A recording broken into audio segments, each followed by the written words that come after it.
Okay, guys, this is the best recipe that I found so far for easy 2-ingredient peanut butter fudge or peanut butter cup fudge, whatever you want to call it. You use one 16-ounce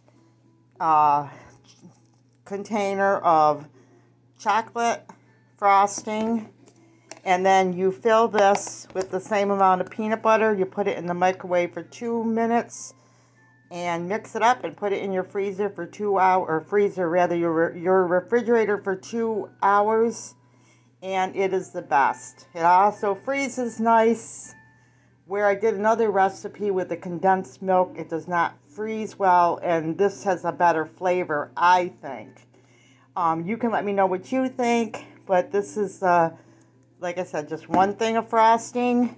Fill the peanut butter in the frosting container, mix it up for 2 minutes, put it in the refrigerator for 2 hours, and you have some delicious peanut butter cup frosting.